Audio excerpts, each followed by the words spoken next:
Tuig 2003, usa ka pagpamomba ang nahitabo sa Ecoland Bus Terminal kung diin 14 ka individual ang namatay ug laing 17 pa ang samdan.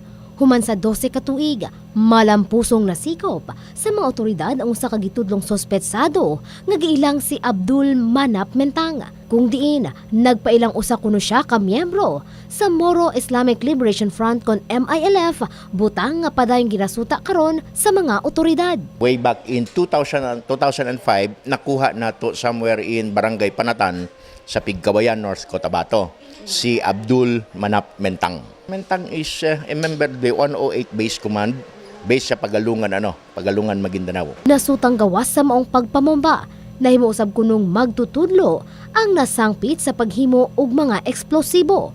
Human nga naputol kuno ang pagsustento kanila gikan sa Middle East.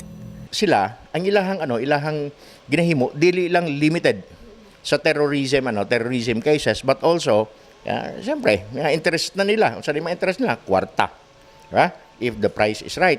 Si Abdul Manap Mentang ang adunay patong sa ulo nga kapin 2.3 million pesos human sa sunod-sunod nga terror attack sa syudad sa Davao. Kung diin, gawas sa pagpabusikad niini sa Ecoland Bus Terminal sa Davao, responsable usab kuno siya sa pagpabusikad sa Sasa Wharf sa Davao City tuig 2003 usab.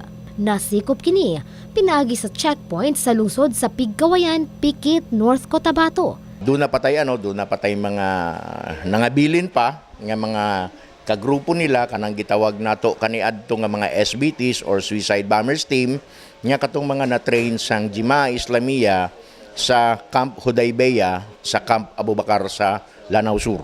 Sa pagkakaroon, gilayong gi-turnover na si Mentang sa Bureau of Jail Management and Penology kon BJMP Davao. Samtang nagpadayon pa usab nga ginatun-an ang posibleng lain pang mga aktibidad niini, lakip pa usab sa matuod nga grupo nga iyang ginsakpan. Faith Dandoy, Brigada News.